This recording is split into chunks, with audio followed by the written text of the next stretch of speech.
हरे कृष्णा बच्चों। हम अपने पुराने जो स्टार्ट किए थे इक्विलिब्रियम के एडवांस के सारे पीवाईक्यू, तो आज हम फिर से हम लोग आ गए हैं तुम्हारे लिए लेकर के, और हम लोग इस सिलसिला को जारी रखेंगे। बहुत सारे सवाल करने, बहुत मज़ा आएगा तुमको, बस देखते रहो। तो तुम्हें ध्यान में होगा कि हम लोग जब पहली बार स्टार्ट किए थे तो पिछला लेक्चर में आई थिंक मैं इस क्वेश्चन को लास्ट में कवर किया था, है ना। तो अभी हम फिलहाल इसको कंटिन्यू करते हैं। तो कॉपी कलम निकाल लो, साथ साथ करते रहना आराम से, ठीक है। चलिए देखते हैं। आओ कुछ क्वेश्चन देखते हैं, कुछ स्किप भी करेंगे, देखेंगे अपने टाइम के अकॉर्डिंग, है ना। जो फर्स्ट प्रायोरिटी पे होगा उसको पहले करेंगे। तो देखो, एडवांस के सवाल हमको ऐसा नहीं है कि हमको हड़बड़ी है कि हमको बहुत क्वेश्चन करें, नहीं। एडवांस के अगर हम अच्छे सवाल करें ना और थोड़ा कम भी करें तो चलेगा, लेकिन हमको डेप्थ होना चाहिए, थिंकिंग एबिलिटी अपने को बढ़ाना है। तुम देखो ध्यान से, चलो पढ़ते हैं, आओ मज़ा आएगा तुमको। देखो क्या लिखा है, लिखा है when 3.06 gram of solid NH4HS, ठीक है, is introduced into 2 litre evacuated flask. तुम बोलोगे सर इसमें इतना तो समझ में आया कि हमारे पास एक बीकर है और उस बीकर में हमने NH4HS को डाला है और इसका अमाउंट हमने इतना डाला है। इतना तो तुमको आई थिंक समझ में आ रहा होगा। और इस बीकर का टोटल वॉल्यूम है 2 लीटर। इतना तक तुमको समझ में आया। आगे पढ़ो। 30% of the solid decomposes into gaseous ammonia and hydrogen sulfide। मतलब कि जब इसको डाला गया तो ये ब्रेक डाउन हो गया। आई थिंक तुम्हें हिंट में भी दिख रहा होगा कैसे। देखो आंसर इसके सॉल्यूशन में देखो कैसे टूटा है NH3। वैसे ऐसा नहीं है कि हमको सॉल्यूशन देख करके बताना है, उसने लिखा है शब्दों में। देखो ना, अमोनिया बनता है और क्या बनता है बेटा, बोलो ना, हाइड्रोजन सल्फाइड। यहाँ तक तो तुम्हारा सही है। कितना ग्राम था, 3.06 ग्राम। देखो इसको इसने मोल में कन्वर्ट किया है, इसके मोलर मास से भाग दे करके। तो जो भी आएगा तुम करके देखो रफ में, चूँकि ये सवाल बहुत पुराने हैं, 1999 JEE एडवांस में आया था, है ना, बहुत पहले के सवाल है, तो थोड़ा सा लेंदी है। बट हाँ, ऐसा हम नहीं बोल रहे हैं कि इसमें लेंदी आती नहीं आएगा परीक्षा को, वैसा नहीं सोचना है। हाँ, अभी अगर JEE मेन में क्वेश्चन आएगा ना तो वो डेटा को साधारण कर देगा, अपने को समझ में आना चाहिए, है ना जी, है ना। तो अपने को डेटा पे पीछे नहीं जाना है, यानी इतना मोल आएगा। अब तुम्हें सब ध्यान में होगा, देखो हम केमिकल इक्विलिब्रियम बहुत अच्छे से पढ़े थे। ये स्टार्टिंग का है तो ये 0 होगा, ये 0 होगा, इतना तो तुमको समझ में आ रहा है।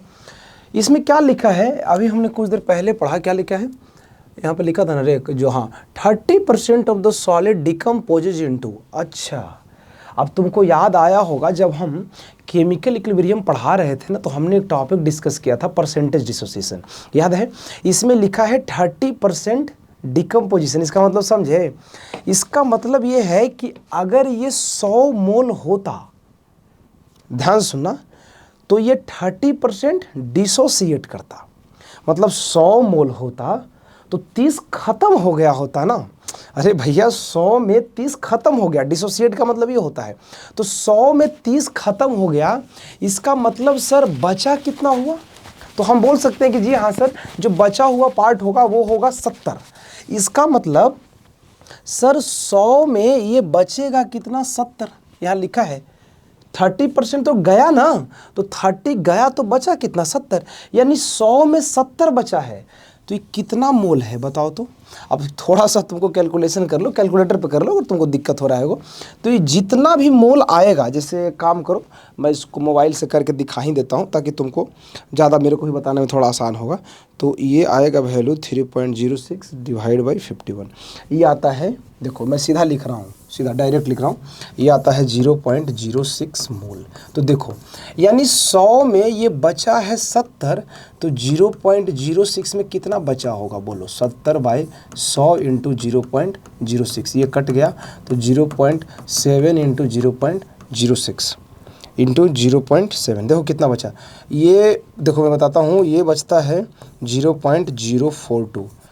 अच्छा, तो पहले तो एक काम करते हैं, हम पहले और अच्छे से लिख लेते हैं। मैं इसको पहले इधर नहीं लिखता हूँ, मैं पहले इधर लिखता हूँ 0.042। सबसे पहले रिएक्शन के स्टडी करते हैं। तो यहाँ से हम क्या करते हैं, -x, यहाँ क्या आता है +x, ये आएगा +x। यहाँ बचेगा कितना, 0.06 -x, ये आएगा +x, ये +x, ठीक है। अब हमको पता चला ना कि जब इतना मोल होगा, देखो 100 मोल होगा तो 70 बचेगा, तो इतना होगा तो कितना बचेगा, तो हमने कितना निकाला 0.042। देखो हमने बोला था, हमने निकाला तो पता चला कि 0.042 बचा है, लेकिन अकॉर्डिंग टू रिएक्शन कितना है, देखो ये है ना, यानी कि 0.06 माइनस एक्स, यही वैल्यू किसके बराबर आएगा, 0.042। क्या यहाँ से x की वैल्यू आ जाएगा, आएगा ना। अगर x तुमको मिल गया तो ये तो मिल जाएगा, ये तो मिल जाएगा। अब आगे क्वेश्चन में पढ़ो क्या निकालना है, KC। भैया x मिल गया तो KC तो निकाल ही दोगे। वॉल्यूम कितना था, देखो तो कहीं वॉल्यूम दिया है, 2 लीटर दिया है, तो x आ जाएगा तो इसका मोल आ जाएगा, 2 से भाग दे देना तो दोनों का कंसंट्रेशन आ जाएगा। और KC के एक्सप्रेशन में इसको तो लिखते ही नहीं है, तो इसके से तो हमको लेना देना ही नहीं है, तो KC निकल गया। देखो और अगला क्या पूछा है, KP। तो देखो KC से KP निकालने के लिए ई वाला हम फार्मूला पढ़े थे, उसके आगे तुम कन्वर्जन कर सकते हो। और कुछ क्वेश्चन में लिखा है, और लिखा है कुछ तो और लिखा है, what would happen to the equilibrium when more solid NH4। अच्छा, ये एक थर्ड पार्ट है सवाल का। KP KC निकालने के बाद हमसे ये पूछ रहा है ना कि अगर मान लो इस इक्विलिब्रियम में ऊपर से NH4Hs को डालेंगे तो क्या होगा। तो तुमको ध्यान में आ गया होगा, हमने पढ़ा था फैक्टर अफेक्टिंग इक्विलिब्रियम कांस्टेंट। उसमें हमने बोला था कि जो सॉलिड होता है ना, अगर उसका अमाउंट आप चेंज भी कर देते हो ना, उससे फ़र्क नहीं पड़ता है। मतलब सर अगर ऊपर से NH4Hs हम और डालेंगे भी ना तो कोई फ़र्क नहीं पड़ेगा। तो देखो इसके आंसर में यहाँ लिखा है नो इफेक्ट, लिखा है ना cause no effect. I think पूरा आपको समझ में आया होगा। हाँ थोड़ा सा मैं मानता हूँ कैलकुलेशन है, अगेन हम कैलकुलेशन को लेकर के चिंता नहीं करेंगे, हमारे लिए इसका कॉन्सेप्ट इंपॉर्टेंट है। और देखो कैलकुलेशन अगर तुम इसमें से जितना कर पाते हो करो, ठीक है।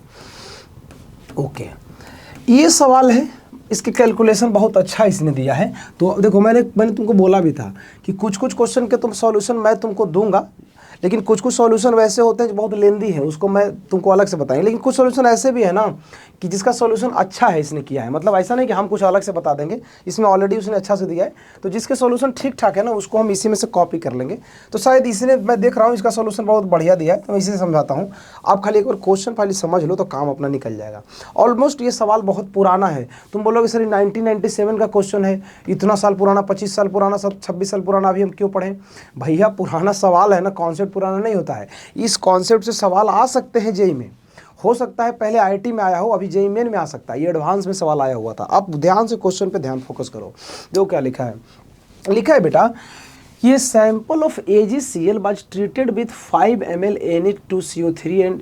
देखो तो सबसे पहले हमको इतना तो समझ में आ रहा है कि ये क्या लिखा है कि AgCl को हमने Na2CO3 के साथ ट्रीट किया है। आप इसके रिएक्शन में देख सकते हो, और ये एक आयन एक्सचेंज रिएक्शन है, तो ये बनेगा NaCl और Ag2CO3।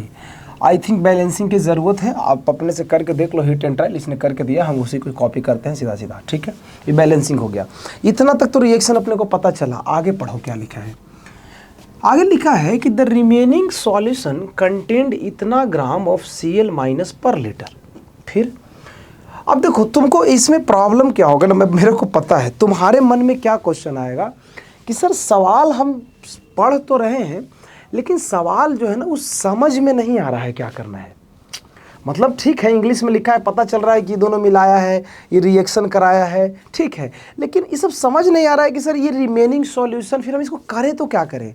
मैं बोलता हूँ ना यार, सॉल्युबिलिटी के क्वेश्चन समझने की ज़रूरत ही नहीं है, कुछ ज़रूरत नहीं है। प्रॉब्लम क्या है ना कि हम सॉल्युबिलिटी के क्वेश्चन को बहुत ज़्यादा समझना चाहते हैं।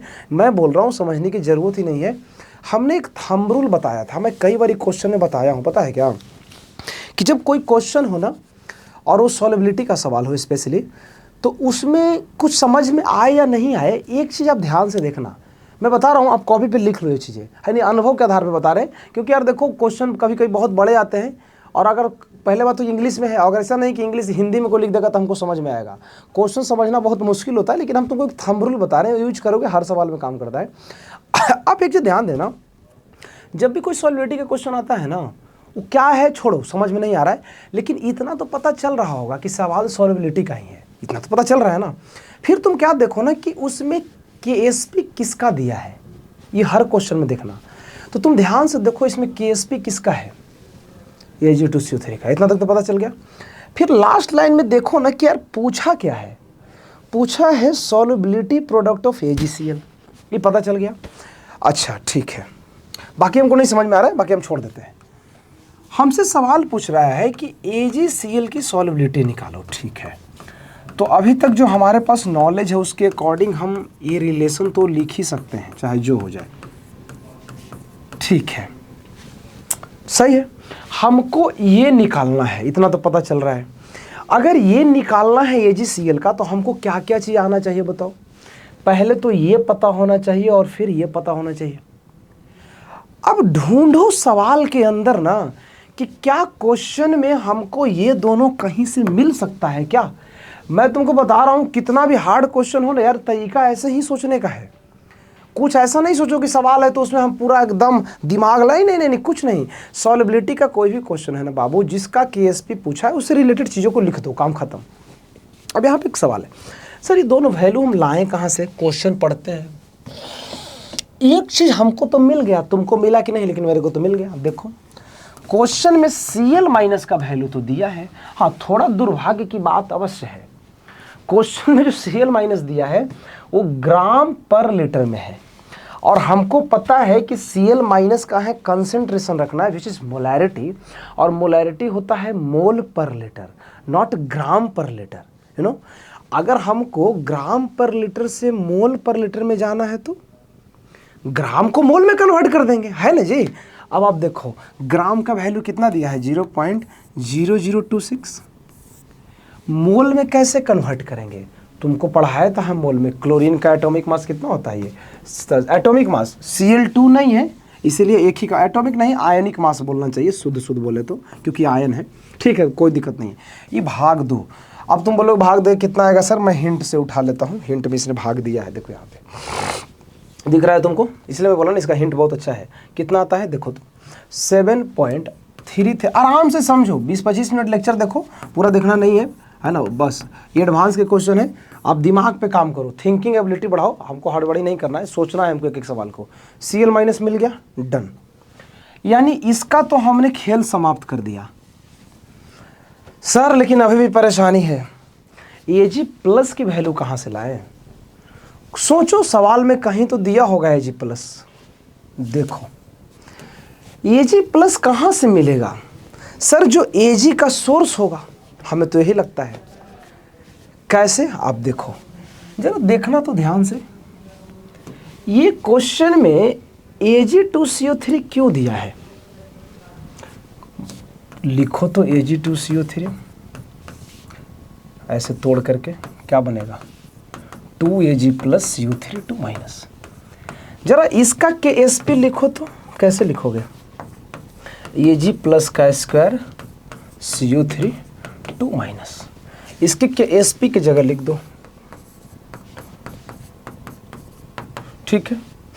हाँ, अब यहाँ पे थोड़ा सा समस्या है, Ag प्लस, ठीक है सर, जरा ध्यान से देखिए तो, इस सॉल्ट की सॉल्युबिलिटी में 2 आयन है, उस 2 आयन में ये वाला जो आयन है ना, ये कॉमन है, किसका, क्वेश्चन में रीड करो तो एक कंपाउंड हमने छोड़ दिया है, देखो तो, इसको तो इस्तेमाल ही नहीं किया अभी तक रिएक्शन में जो था।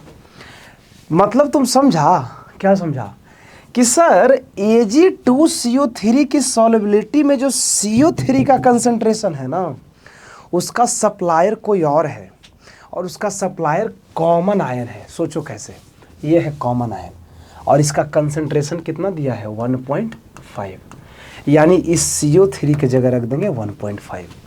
यहाँ से किसका वैल्यू निकलेगा, Ag प्लस का, और मैं तुमको दिखाता हूँ सॉल्यूशन में, यही इसने किया है, देखो दिखा तुमको, देखो इसने Ag प्लस का वैल्यू निकाला है, जैसे मैं निकाला हूँ वैसे आप देखो, ध्यान से कंपेयर करो, ऐसे किया है ना। अरे भैया Ag प्लस क्या करेंगे, इसको डिवाइड करके रूट लेंगे, देखो डिवाइड करके रूट लिया। यहाँ से आप ध्यान से देखो, ये जो वैल्यू है ये किसका वैल्यू है, Ag प्लस का। यही वैल्यू को उठा करके यहाँ पे चिपका दो, देखो इसने चिपकाया है यहाँ पे और यहाँ पे, जस्ट मल्टीप्लाई कर दो, KSP मिल गया, खेल खत्म, आ गया आंसर। ये कितना तगड़ा सवाल है, तुम सोच नहीं सकते हो। अभी तक कि जेईई मेन में ये क्वेश्चन टच नहीं किया है, और मैं अपना अनुभव बता रहा हूँ 5 साल का, 4 साल 5 साल में जो हमने क्वेश्चन पे रिसर्च किए, हमने यही पाया कि एडवांस में जो सवाल आए हैं ना पुराने, वही सारे सवाल जेईई मेन में रिपीट करता है। इसकी 99% गारंटी नहीं है, 500% गारंटी है। मैं बता रहा हूँ अभी तक कि जेईई में इस सवाल को नहीं टच किया है, मतलब ऐसे कॉन्सेप्ट को, ऐसे नहीं सॉल्युबिलिटी पे सवाल आए हैं, लेकिन ऐसा नहीं आया है कि ऐसे ऐसे, मतलब ये तो तुमको जाना ही, मतलब ये घुमा दिया है क्वेश्चन को, समझ रहे हो ना। तो आप ध्यान से समझ लो, मैंने एक एक स्टेप बाय स्टेप किया, मैं धीरे धीरे समझा रहा हूँ। अगर आपको दिक्कत है एक बार फिर से आप पीछे जा करके एक बार स्पीड में कर सकते हो वीडियो को। मैं बता रहा हूँ सॉल्युबिलिटी के क्वेश्चन में यही थंब रूल है, सवाल समझने के पीछे जाओगे, मैं लिख के देता हूं, नहीं बनेगा क्वेश्चन सॉल्युबिलिटी के, क्योंकि वो टर्म ऐसे देते हैं कंफ्यूजन होता है। मैंने तुमको सिंपल बता रहा है, सॉल्युबिलिटी का कोई सवाल है ना, जिसकी सॉल्युबिलिटी पूछा है ना, उसका आप रिएक्शन लिख दो और उसका केएसपी का एक्सप्रेशन लिख दो, बस। अब फिर ढूंढो क्वेश्चन में ना उससे रिलेटेड कुछ दिया है कि नहीं दिया है, आ जाता है आंसर, हमको आंख के सामने दिख रहा है। आप देख लो इसमें से जो कुछ भी चीज़ें तुमको लगता है लिखने लायक है, आप लिख सकते हो। ठीक है, हम लोग आगे बढ़ते हैं जी। चलिए, इस सॉल्यूशन भी इसमें दिया है, ठीक है, आप जैसे हो, आप जो करना है वो करो सब, लेकिन अच्छे से बनाने का, ठीक है। इस क्वेश्चन को फिलहाल मैं स्किप कर रहा हूँ, मैं आगे थोड़ा और कराएंगे तो लेंगे, क्योंकि क्वेश्चन थोड़ा डिफिकल्ट है। तुम चाहो तो कर लो, लेकिन थोड़ा और हम लेवल बढ़ाते हैं, फिर हम इस पे आएंगे, है ना, नहीं तो फिर बहुत ज़्यादा कन्फ्यूजन हो जाएगा इसमें, इसलिए मैं इसको स्किप करना चाह रहा हूँ। ठीक है, मेरे को ध्यान है, वैसे मेरे को याद है, मैं कराऊँगा कभी इसको। 43 लेते हैं, ठीक है, स्टेप बाय स्टेप चलेंगे, बहुत सारी चीज़ें हैं, हमारा उद्देश्य समझाना है ना। अब पता चला बताया तुमको समझ में नहीं आया तो दिक्कत हो जाएगा, है ना, इसीलिए थोड़ा टाइम लेते हैं, हम और कुछ क्वेश्चन करेंगे, थोड़ा लेवल हाई होगा, फिर वहाँ पे जाएंगे हम। चलो इस सवाल को करते हैं। ये सवाल अगेन केमिकल इक्विलिब्रियम का ही है, पढ़ो ध्यान से क्या लिखा है। सवाल देख के डरो मत कि इतना बड़ा सवाल है कुछ नहीं। तुम देखो, लिखा है 0.15 मोल CO taken in 2.5 litre flask, ठीक है। सबसे पहले इसने एक रिएक्शन दिया है सवाल में, देखो CO गैस है, 2H2 गैस है, CH3OH ये भी गैस है, ठीक है। इसका कितना मोल लिया है? 0.15 मोल लिया है, और जिस बीकर में लिया है उस बीकर का वॉल्यूम दिया है 2.5 लीटर, यानी वो तो अपने को अंतिम में काम आता है, अपने को पता है ना, जब KC निकालना होगा तो काम आएगा। आगे पढ़ो, आगे कुछ खास नहीं, यहाँ से पढ़ते हैं। इसमें लिखा है hydrogen is introduced until the total pressure of the system is 8.58 में। समस्या ये है ना, ये लाइन समझना प्रॉब्लम है, इसका लाइन का मीनिंग क्या है। पहले पहले बच्चे लोग पढ़ते तो लाइन नहीं समझ पाते, लाइन का मतलब क्या है। ये कहता है ना कि इस रिएक्शन में हाइड्रोजन को डाला गया है, और क्या लिखा है, हाइड्रोजन को तब तक डाला गया है जब तक इस पूरे इक्विलिब्रियम का, मतलब पूरे सिस्टम का प्रेशर कितना ना हो गया हो, 8.5 ATM। वैसे इसका भी हिंट बड़ा अच्छा है, आप चाहो तो समझ सकते हो। देखो अब यहाँ पे लिखा है कि हाइड्रोजन को तब तक डाले हैं जब तक कि प्रेशर 8.5 नहीं हो गया हो, तो हमारे पास एक सवाल आता है कि हमने हाइड्रोजन को कितना डाला है। तो हमने मान लिया कि A डाला है। देखो आप चाहो तो इसके जगह दूसरा भी चीज़ मान सकते हो, इसने A मान लिया। अगर A डाले हैं तो ये तो शुरू में 0 होगा, ठीक है। अब तुम देख सकते हो इक्विलिब्रियम की स्टडी है, हमने पढ़ाया था, इसमें से x घटाएंगे। तुम बोलोगे सर यहाँ पे -2x क्यों लिखा है, तो तुम समझ गए होगे क्यों, क्योंकि इसके कोएफिशिएंट में 2 है, इसलिए यहाँ पे -2x। अच्छा, तुम बोलोगे सर ये वैल्यू कहाँ से आया, तो क्वेश्चन में लिखा है, पढ़ो ध्यान से।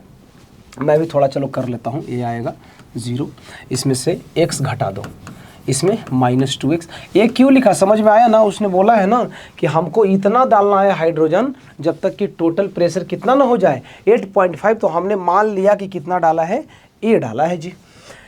अच्छा, ये इससे बनेगा। अब यहाँ पे देखो यहाँ पे थोड़ा सा लफड़ा है, ध्यान से देखना। क्वेश्चन में लिखा है ना एट इक्विलिब्रियम, हो गया, आगे लिखा है 0.08 mole of methanol is formed. मतलब तुमको कुछ समझ आ रहा है क्या बोला है? ये बोला है ना कि जब इक्विलिब्रियम पे पहुंचेगा ना, इक्विलिब्रियम पे जब पहुंचेगा, चलो इक्विलिब्रियम पे पहुंचाने का कार्यक्रम शुरू करो। तो जब इक्विलिब्रियम पे पहुंचेगा, कितना पहुंचेगा, चलो मैं लिख देता हूँ, यहाँ पे +x होगा, यहाँ बचेगा 0.15 -x, A -2x x। This is the condition of equilibrium. और अकॉर्डिंग टू क्वेश्चन इसका वैल्यू सवाल में ही दिया है। कितना दिया है? 0.08। पढ़ के देख लो। तो x कितना आ गया? 0.08। ठीक है, अगर x 0.08 है तो इसको कितना लिख सकते हैं? 0.15 माइनस 0.08। इसको कैसे लिख सकते हैं? a minus 2 into 0.08। ठीक है, ये मिल गया। तो तुम देखो इक्विलिब्रियम पे ये वैल्यू कितनी आएगी? वैसे इसने माइनस करके कहीं लिखा है? बताओ ना यार, छोड़ना लिखा है, भाड़ में जाए, है ना। अब तुम कर सकते हो, यानी इक्विलिब्रियम पे ई वाला इतना है, ई वाला इतना है और ये वाला इतना है। यहाँ तक तो ठीक है, इतना करने से आंसर नहीं आ जाएगा, बहुत कुछ काम करने हैं। देखो आगे हमको निकालना है केपी और केसी। अब सोचो सर, अगर केपी और केसी, देखो मैं बहुत आराम से बता रहा हूँ तुमको, मैं चूंकि सोचना सिखा रहा हूँ। इतना कोई काम कर लेगा इंसान तो उसको एक चीज़ तो पता चल जाएगा कि सर इक्विलिब्रियम पे ये इतना मोल है, ये इतना है, लेकिन इसमें ए अननोन है, ध्यान रखना, और ये इतना है। ठीक है, अगर हमको केसी निकालना है तो कैसे निकालेंगे? इसके कंसंट्रेशन से इसके कंसंट्रेशन को गुना करके भाग देंगे, राइट वाला डिवाइड बाई लेफ्ट वाला। लेकिन प्रॉब्लम है ना, सोचो कैसे सर, यहाँ पे समस्या क्या है ना कि यहाँ पे ए अननोन है, हम कैसे डिवाइड कर सकते हैं? तो पहला समस्या तो ये फंस रहा है कि इस ए की वैल्यू निकालो, नहीं तो केसी के एक्सप्रेशन में इसका वैल्यू आप लाओगे कहाँ से? क्योंकि ये तो अननोन है, ये दोनों तो मिल गया, लेकिन ये कहाँ से लाएंगे? उसके लिए कुछ स्ट्रैटेजी है, आप ध्यान से देखो। तो मैं हिंट में दिखाता हूँ। ये देखो इसने क्या किया है, मैं यहाँ पे लिखता हूँ, इधर इस वाले पीडीएफ में मैं लिखता हूँ। हम जानते हैं कि पीवी इक्वल टू होता है एनआरटी, तो एन क्या होगा? PV by RT. सवाल में आप ध्यान से देखो, सवाल में साफ साफ लिखा है कि प्रेशर कितना है? 8.5। तो क्या हम थोड़ा छोटा कर देते हैं, तुमको एक ही साथ दिखेगा। क्या हम ऐसे लिख सकते हैं क्या कि प्रेशर की जगह 8.5 लिख दिए, वॉल्यूम की जगह क्वेश्चन में भी ऊपर पढ़े थे, देखो पढ़ो ना, इका लिखा है, देखो कितना लिखा है, कहीं तो लिखा था सबसे ऊपर में 2.5 लीटर। तो वॉल्यूम की जगह हम लेंगे 2.5 लीटर, 2.5। आर अपने, अच्छा अब आर को लेकर के टेंशन मत लेना, मैंने बताया था आर का वैल्यू क्यों कौन सा लेंगे, क्योंकि वॉल्यूम लीटर में है तो आर लीटर वाला लेंगे। लीटर वाला आर का कितना होता है वैल्यू? 0.0821। और टेम्परेचर कितना है दिया है सवाल में, देख लो 750 केल्विन। ये करने से हमको क्या मिलेगा? मोल मिलेगा। ये कौन सा मोल है बताओ तो? ये मोल है कि जब रिएक्शन इक्विलिब्रियम पे आ गया ना तो टोटल मोल कितना है। तुम बोलोगे इस डेटा का हम करेंगे क्या? बहुत कुछ करेंगे। देखो हमको इक्विलिब्रियम पे इसका मोल पता है, इसका मोल पता है, इसका मोल पता है। अगर ये तीनों को हम ऐड कर दें तो क्या वो मोल इसके बराबर नहीं आएगा? आएगा ना भाई। और अगर बराबर आ गया तो उसमें ए अननोन है ना, तो ए की वैल्यू निकलेगी ना। देखो इसने ऐसे निकाला है, देखो यहाँ पे, समझ में आया तुमको? खैर बहुत शॉर्ट किया है, इतना शॉर्ट अपने को नहीं करना है, इसने यहाँ पे दिखाया है। देखो टोटल मोल में इसका, इसका और इसका तीनों का ऐड कर दिया है, और ये ऐड करके किसके बराबर किया है? जो ये वैल्यू आया है। मतलब कहने का मतलब ये है कि आप ये निकालो, this is the total equilibrium mole and this total will be equal to this mole, और यहाँ से हमको ए मिलेगा। ए मिल गया, हमारी ज़िंदगी बढ़िया हो गई। देखो कैसे, अगर तुमको ए मिल जाएगा तो इसका मोल मिल जाएगा। अरे ए में से इसको घटाएंगे तो हमको मिलेगा ना कि हाइड्रोजन इक्विलिब्रियम पे कितना मोल है। अब सुनो, ये तीनों मोल हमको मिल गया, वॉल्यूम पता है। ऑफ कोर्स मैं समझ सकता हूँ बहुत डिफिकल्ट कैलकुलेशन है, क्योंकि सवाल 1993 में आए हैं। मैं तुमको फिर से बता दूँ, आज से 20 साल 25 साल पहले जेईई की परीक्षा, आईआईटी की परीक्षा सब्जेक्टिव हुआ करती थी, और ये जितने जो मैं सवाल लिया हूँ ना, ये कोई ऑब्जेक्टिव क्वेश्चन नहीं है, ये सब्जेक्टिव है। मतलब पहले पेपर में सॉल्व करने पड़ते थे। तुम सोचो पहले आईआईटी निकालना कितना मुश्किल होगा। आज तो क्या है कि तुमको हम ऑप्शन में तुक्का मारना सिखा देते हैं, 4 में से 1 कौन होता है। है ना भाई। आज तो मतलब आज के समय में अगर बोलूँ ना तो 50% आंसर तो ऑप्शन देख के पता चल जाता है। फिर भी तुम लोगों को लगता है कि आईआईटी निकालना कठिन है। मतलब ये दुर्भाग्य है अगर तुमको लगता है आईआईटी कठिन है, तो कठिन नहीं है। कठिन तो ये था, तुम सोचो ना कि अगर आज सरकार एक अनाउंसमेंट कर दे कि परीक्षा जो होगा एडवांस का वो सब्जेक्टिव होगा, ये तो बना पाओगे? हालत ख़राब हो जाएगा। क्योंकि सब्जेक्टिव पेपर में ये जो लाइन है ना, इसको क्या बोलते हैं? स्टेप मार्किंग, इसमें भी होती है। तुम्हारा तो सब गलत हो जाएगा, एक नंबर लाना मुश्किल हो जाएगा। आज हमारा पेपर ऑब्जेक्टिव है, जस्ट इमेजिन, हमको प्रॉपर सॉल्व ही नहीं करना होता है, कुछ कुछ करके आंसर निकाल लो। ये बस मैं सवाल इसलिए तुमको करा रहा हूँ कि सब्जेक्टिव पेपर है, बहुत बड़ा क्वेश्चन है। इनमें से हो सकता है कोई एक छोटा सा पार्ट हमको जेईई मेन में आ जाए, है ना। अपन तो जेईई मेन में टारगेट है 25 में 25 करना है केमिस्ट्री में, सीधी सी बात है। और इनमें से एडवांस में तो आएगा ही, है ना। लेकिन इतने बड़े सवाल से अगर हमको मेंस का एक सवाल छोटा सा मिल जाए, फ्री का 4 नंबर हो सकता है। तो बात समझो, तो तुमको लगेगा कितना बड़ा है, बड़ा बड़ा कुछ है ना। तुम कॉपी में इत्मीनान से करो, 10 मिनट समय लो और पूरा सीखो कि क्या हुआ है। तो तुमको पता चल गया सर इसका मोल मिल गया, इसका मोल मिल गया, इसका मोल मिल गया। वॉल्यूम से भाग दे करके कंसंट्रेशन निकाल लेंगे और हमको केसी का मिल जाएगा। और फाइनली इसने केसी यहाँ निकालने का कार्यक्रम कर दिया है। केसी निकल गया तो हमको लगता है केपी निकलना फिर तुम्हारे लिए कोई दिमाग लगाने की जरूरत नहीं, क्योंकि हमारे पास फार्मूला है KP equal to KC into RT के पावर डेल्टा एन। तो देखो बड़ा सवाल है, ऑफ कोर्स हम इसमें समय भी दे रहे हैं, 10-10 मिनट में सोचवा रहा हूँ तुमको। बस सोचना तुम लोग सीख लो, ठीक है। ठीक है, कुछ लिखना है तो लिखो, आगे बढ़ते हैं। ओके, अगेन तुम इसको देख करके फिर डरना चालू ही करोगे। ये तो और भी बड़ा है, देखो इतना बड़ा है, लेकिन कोई खास बड़ा नहीं है। अगर आप समझ पाओ ना तो कोई खास बड़ा नहीं है सवाल। चलो देखो, चलो मैं थोड़ा सोचवाता हूँ। अगेन सॉल्युबिलिटी का सवाल है, आराम से सोचते हैं। बहुत सारे सवाल अभी करने हैं, मैं छोटे छोटे भाग में 2-2 4-4 सवाल करा के सॉल्व करा रहा हूँ, ठीक है। वैसे मैं इजी वाले सवाल तो तुम लोग कर ही लेते हो, तो वैसे वाले मैं कुछ सोचना सिखा रहा हूँ। अगर सोच पाओ तो ठीक है, सोचो, आओ सोचते हैं, पढ़ते हैं। लिखा है solubility product KSP of calcium hydroxide. ये वैल्यू दिया है KSP का, यानी कि कैल्शियम हाइड्रोक्साइड की। अब तुम ऐसा मत सोचना कि हम लोग धीरे धीरे पढ़ रहे हैं तो हमको धीरे धीरे करना है, नहीं नहीं। एक बार सीख लोगे ना तो जल्दी जल्दी होने लगेगा। ऐसा है, सीखने में समय लगता है ना, है ना। एडवांस लेवल तक कभी हम लोगों ने सोचा ही नहीं है ना, इसीलिए एक बार सोचना सीख लो। फिर ये कैल्शियम हाइड्रोक्साइड है, इसकी KSP की वैल्यू दी गई है, इतना तक तो पता चल रहा है। कुछ इसका आगे इस्तेमाल होगा भविष्य में, हम देखेंगे। यहाँ लिखा है 500 ml of saturated solution of calcium hydroxide is mixed with equal volume of 0.4 mNaVH। ठीक है, समझ में आ रहा है कि क्या समझ में आ रहा है कि हाँ जी, इस कैल्शियम हाइड्रोक्साइड को इसने NaOH के साथ मिक्स किया है। चलेगा, इतना हमें ऊपर को समझ में आता है। आगे का प्रश्न है how much calcium hydroxide in milligram is precipitated. इसका मतलब क्या है? प्रिसिपिटेटेड कुछ समझ में आ रहा है क्या? हाँ, हमने पढ़ाया था, PPT बनना, सॉलिड बनना, ठीक है। आप इस अप्रोच को समझ रहे हो?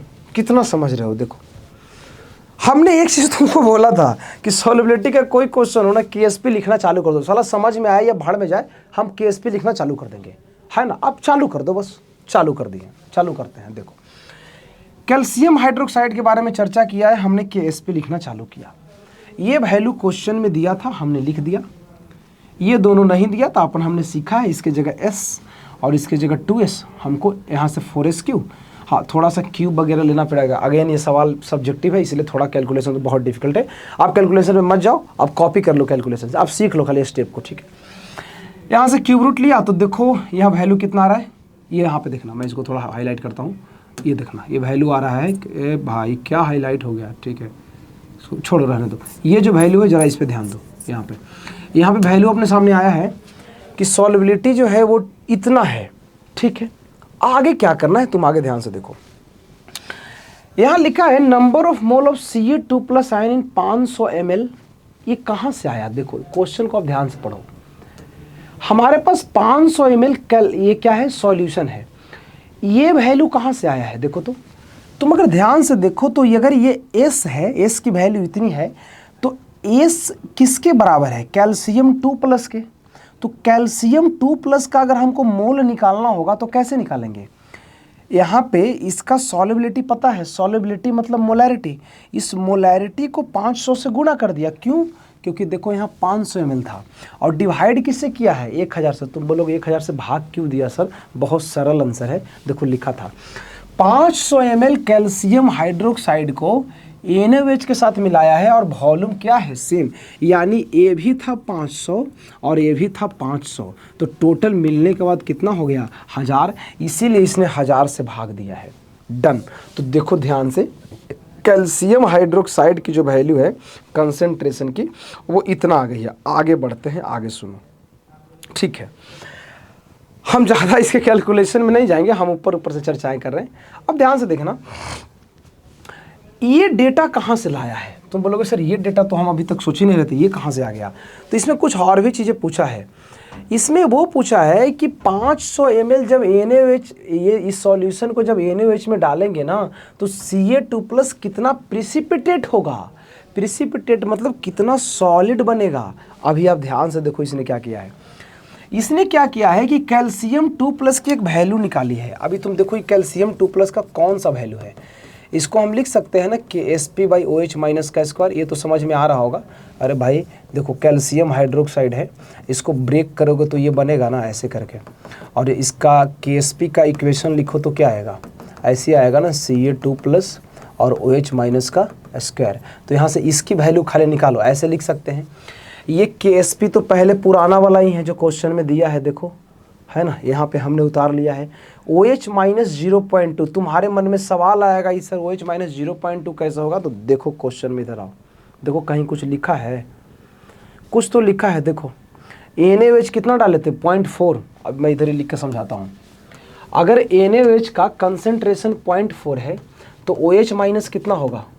0.4 होगा। लेकिन ये NaOH डालने से पहले 0.4 था। जब NaOH कैल्शियम हाइड्रोक्साइड के साथ मिलेगा तो कितना कंसंट्रेशन होगा जी? एक बात बताओ, मिलने से पहले इसका वॉल्यूम कितना था? 500। अब मिलने के बाद टोटल तो 1000 हो गया। तो इसका मतलब फाइनल कंसंट्रेशन निकालने के लिए मोल बाई वॉल्यूम करेंगे 0.4 × 500 और डिवाइड बाई टोटल। ये हमने कई बार किया है, क्योंकि मिलाने के बाद वॉल्यूम 1000 है, काटो तो कितना आ गया? 0.2। अब तुमको समझ में आया यहाँ पे OH माइनस 0.2 क्यों लिया है?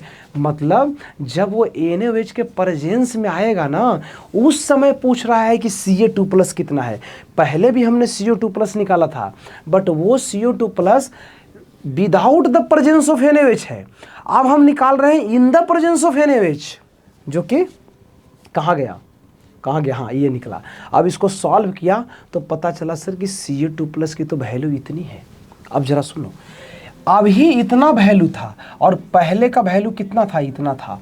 ओहो, मतलब NaOH के अब्सेंस में कैल्शियम 2+ इतना था और NaOH के प्रेजेंस में इतना है। दोनों को माइनस कर देंगे तो हमको वही डेटा लिख लेगा। देखो क्या लिखा है, जो प्रिसिपिटेट हो गया। प्रिसिपिटेट मतलब जो सॉलिड बन गया।